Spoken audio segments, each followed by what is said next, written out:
Hey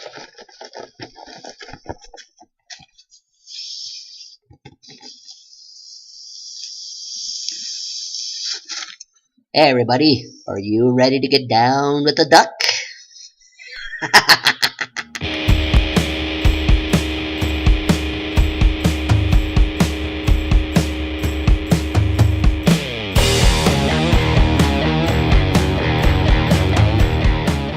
Hey everybody, Punisher88 here, coming to you live once again with another edition of the Weekend Review. And today I'm reviewing Howard the Duck #1. Now I know I was supposed to review this book last week, but since I did my Loot Crate unboxing and everything, that's why I'm doing it this week. Now, before I get to all the review and the cover and everything, I wanted to take the time and apologize to anyone who I might have freaked out or scared with the little intro I did. Let me explain. I was given a helium balloon. Now, I'd have to say about 99.99999% of all people I know who are given a helium balloon are going to do exactly the same as I did. So I figured I had the balloon, may as well try and incorporate it into one of my little intros. So that's why, again, I apologize if I freaked out or scared anyone, especially with the little laugh I did at the end of it. Don't worry, it's not every day I get a helium balloon, so it won't happen often. Alrighty? Okay. So, now on to the matter at hand. So for those of you out there who watch my reviews and everything, you guys would know that I like to start with the cover first. So let's check it out. Oh, something in my eye. Okay, we're good. Right off the bat, yes, I love this cover. I find Joe Quinones and who's it? Oh, Rico Renzi did an amazing job. I mean, the colors are awesome and everything, but if I had to be specific, the thing I really like about this cover is all the little Easter eggs on it. Like, well, I mean, the big one is you got all the Marvel heroes and villain. I mean, you got Black Cat there. You got Spider-Man, Thor, Captain Marvel, and even got Hulk's feet here. But the one thing that I find that really stands out, now maybe not everyone picked up on it unless you really look at the cover, is how Howard has a dancing Groot on his filing cabinet. You see it there? Cool, huh?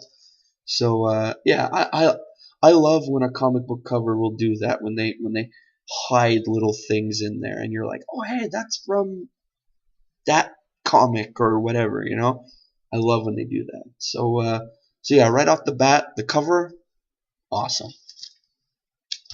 Now it's time to get down to what I like to call the nitty gritty. Time to get into the more detailed part of the review. But before I do, I gotta say it, guys. I'm sorry for, always repeating this every video, sounding like a broken record, etc., etc.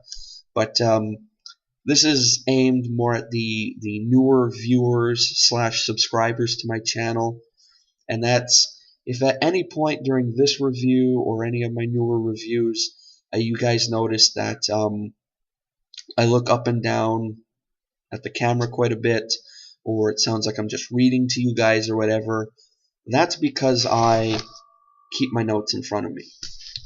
And the reason why I keep my notes in front of me is, well, for starters, I find it helps make the review go a lot more smoother compared to compared to my first, reviews that I did on YouTube, where I was basically just winging it all the time. I was all over the place. I was repeating myself constantly, and it wasn't good. So that's why I decided to start doing notes, and I find it's made a heck of an improvement. Second reason is with the notes. Basically, I could correct myself if I get stuck. If I'm at a certain part, I'd be like, oh yeah, I'm right here, and we could keep going. And the third reason is I was never good at memorizing a chunk of text and then relaying it back to whatever audience I'm sitting in front of from memory. It was never one of my strong suits. So that's why the notes helped me. So if you guys are cool with that, awesome. We'll get through the review and we'll be on our merry way. Sound cool? All right. So I'm going to give you guys the good, I'm going to give you the bad, and then I'm going to give you the overall thought, verdict, whatever you want to call it. Alrighty? So, first off, the good.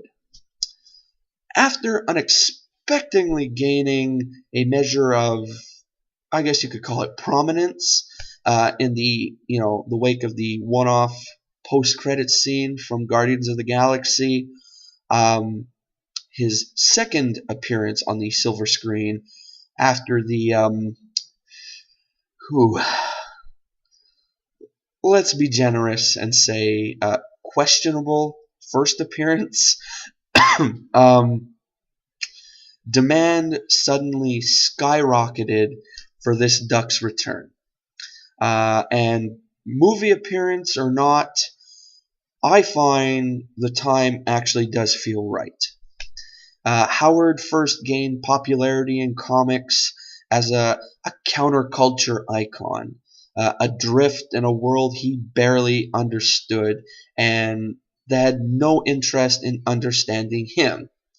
And the original comic was actually fairly high on parody, satire, and even vulgarity. All three things missing from the feature film. And there's plenty to parody about mainstream comics, and as well as plenty of observations to be made about culture. And Chip Zdarsky definitely gives the impression that he may be toning down or at least de-emphasizing aspects of the original. But what he won't be toning down is Howard's trademark snark. For though he may have grown more, how do you say, acclimated to the world, his staunchly mid 60s/70s attitude doesn't exactly fly now like it used to, but it's also fun to see how much the world has adopted the grouchy Duck's attitude. Howard's getting hired and making new friends, and Zdarsky's got a great handle on making his voice grumpy but never irritating. It's a fine line to walk as to much in either direction, and he'll come off as either toothless or beakless or unsympathetic, and sympathy is something this Duck needs if he's going to keep readers interested, or if he's going to keep the reader's interest. Zdarsky's clearly not going for a serious angle either, as we not only get one of the most absurd break-ins in Marvel's history, but we get a great taste of how the other characters he writes will come off. And the answer is hilariously. From Spider-Man to She-Hulk, there's a distinct exaggerated tone that does enough winking parody to be charming and never mean-spirited or spiteful, much like Howard himself. He'll also need some great visuals, and that's exactly what Joe Quinones provides. I hope I'm saying his last name right. To the big super fans of him out there, I'm not trying to botch his name or anything. um, there's a real depth and detail to this world, and his line work and character designs actually ground the fantastical Marvel U. Um, and his versions of the above characters have their perfect exaggerations, but are drawn in such a way to actually seem grounded. It's almost as if the world is being viewed through the eyes of Mr. the Duck. And all these things that would, look wondrous and wonderful to the readers simply look, I guess you could say, mundane. Though Rico Renzi ensures that mundane doesn't have to equal dreary and dull, as those two adjectives belong nowhere near this palette. The colors may be subdued, but they infuse the setting and characters with life and weight. Now for the bad. There's at least one character in this that's a direct reference to the MCU, or the Marvel Cinematic Universe. And while that character does does exist in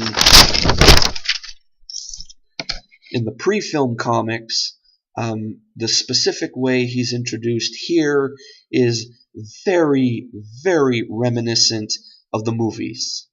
And it rarely works well when the comics take very specifically after the movies, and it tends to be much, much more successful when it's the other way around. That's all I gotta say. That's the only bad thing I gotta say about the book. Now for my overall thought, or the verdict. A lot of things had to go just right in order for this to work, as well as it needed to, as well as it needed to, I mean. But the pieces have all fallen into place, and this is a very, very effective introduction to a character who, statistically speaking, barely anyone likely remembers. I mean, anyone who doesn't remember the original Howard the Duck movie or whatever, it's aimed at them. um, anything more than a one-off cameo, whether you've been down with the duck for years, or had to lean over to ask your friend why they were laughing so hard at the end of Guardians. This issue is a fantastic introduction to one of Marvel's most painfully put upon characters, and a great sign of things to come. So that brings me to the end of my review. I hope you enjoyed it. If you did, give it a thumbs up. If you didn't, well, you could thumbs down, or speak it out in the comments below. I like getting comments from viewers and subscribers. Keeps that interaction going. So anyway, if you enjoyed it, awesome. If you didn't, well, I'll try harder. And if you like reviews, check out my channel. I got a lot more of them. I usually do a review every Thursday and Saturday. Thursday being an actual current book. Saturday being usually either a back issue, a book that's being talked about quite a bit in the comic community, a really hot book like when Thor #1 came out, or Spider-Gwen #1, stuff of that magnitude, or just something that really catches my eye, like one of the last ones I did, where I reviewed the Batman 66 one-shot of Two-Face. So stuff like that. So that's on Saturdays. And excuse me. Oh, that's better. Don't worry, it was only water. um, if you guys are into unboxings, even though I know a lot of people aren't, every month, as one of my promises to my viewers and subscribers, I do a Loot Crate unboxing since I'm a subscriber to them. And yeah, so I got Loot Crate unboxings. And then if you guys are into little, I guess you could call it like a little history lesson on lame comic book heroes or villains, well, usually every Wednesday I do just that. I pick a lame supervillain or superhero, and I give you their backstory, when they made their first appearance, who created them, notable titles, other issues they were in, and whatnot. So if you enjoy all that, and oh man, I forgot to mention, I'll also post anything on my YouTube channel that I feel should be on there, as long as it's geeky or nerdy related.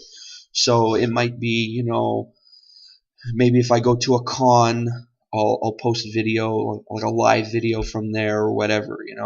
Like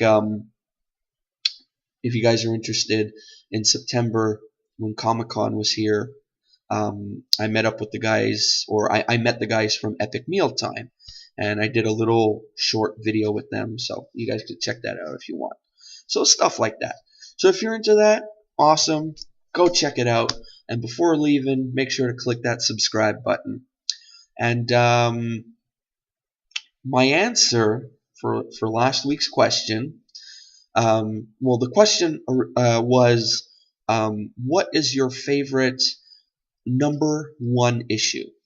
And I had to think really hard about that one. But if I had to go with anything, probably Spider-Man #1. I'm talking, 1960s Steve Ditko, Stan Lee awesomeness. The original Spider-Man #1. Though I'm not lucky enough to actually own that book, although I wish I did. I've read it online and in, reprints of trades and stuff, and I really like that story. That's one of my favorites, and yeah. And for this week, my question would be, well, okay, I'm not going to go with a comic book question this week, but it is something coming up. This Sunday being WrestleMania, I want to know what your guys' predictions are going to be between Bray Wyatt and Undertaker. I mean, I figured I'd have to go with someone who's so iconic to WrestleMania. So, yeah, Undertaker or Bray Wyatt.